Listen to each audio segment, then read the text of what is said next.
Contagion de Lawrence Wright, prix Pulitzer.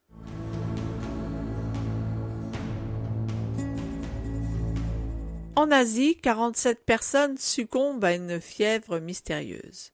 Envoyé sur place par l'OMS, Henry Parsons, épidémiologiste de renom, découvre à quel point le virus est contagieux. Lorsqu'il apprend qu'un homme contaminé est en route vers la Mecque, où des millions de musulmans vont être rassemblés pour le pèlerinage annuel, c'est le début d'une course contre la montre pour enrayer l'épidémie.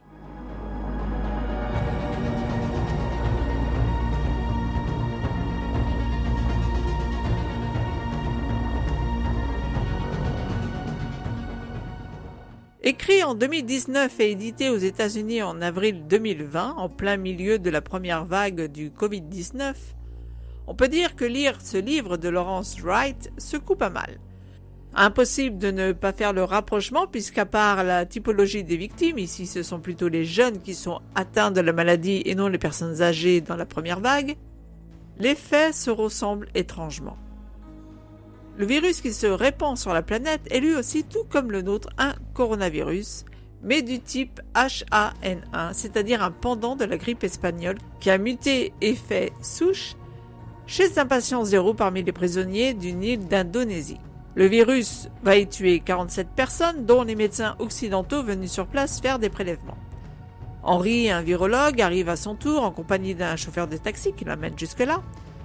Et si lui parvient à s'en sortir, il n'en sera pas de même du chauffeur qui, parti pour la Mecque, va contaminer nombre de personnes pendant le pèlerinage.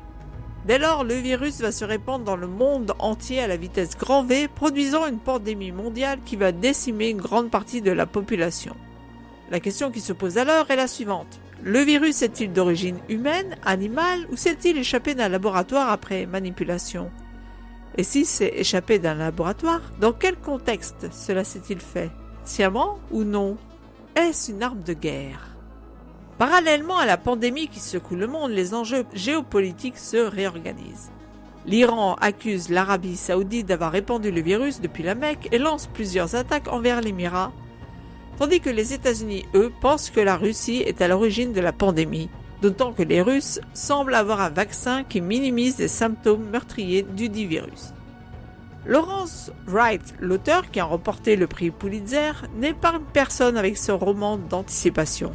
Parmi ses victimes, il n'hésite d'ailleurs pas à tuer quelques-uns de ses personnages principaux et raconte avec réalisme la mort, les règles sanitaires très proches de ce que l'on vit aujourd'hui, l'anarchie du monde qui plonge dans la misère et la faim, la guerre qui pointe son nez, l'économie qui s'écroule, ainsi que certains gouvernements qui s'écroulent également.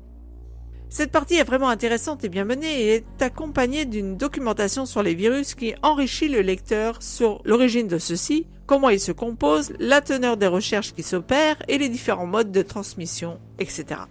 S'il y a pas mal de tension tout au long du livre qui permet au lecteur d'être tenu en haleine, il y a aussi certaines parties qui paraissent bien longuettes à lire. Elles n'apportent pas grand-chose et font décrocher par moments, ce qui est vraiment dommage.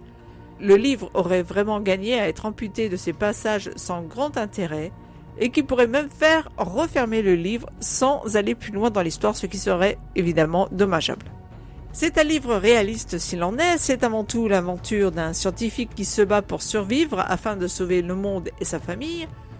Henry essaye de regagner coûte que coûte les États-Unis et son labo et se voit refouler à chaque fois, l'obligeant à prendre des chemins de traverse pour arriver à ses fins. C'est l'aventure d'un homme qui opère au cœur d'une pandémie et la vie comme scientifique mais aussi et surtout comme mari et père. On suit également sa famille, sa femme et ses enfants, et c'est vraiment la partie la plus intéressante à mon avis dans ce bouquin. Hormis plusieurs passages donc très longs et inintéressants à mon sens, tout ce qui touche à la pandémie hémorragique et au monde qui s'écroule de manière post-apocalyptique est vraiment prenant, tout comme l'histoire de la famille d'Henry. C'est pourquoi j'ai mis à ce livre, alors que au départ j'aurais peut-être mis 2,5 sur 5, je lui ai quand même attribué la note de 3,5 par rapport justement à l'histoire familiale d'Henry. Si vous avez aimé cette critique, n'oubliez pas de mettre un pouce vers le haut, de partager sur les réseaux sociaux afin de nous faire connaître et de vous abonner à notre chaîne si ça n'est déjà fait. Et moi je vous dis à très bientôt pour une nouvelle critique sur audétourdunlivre.com.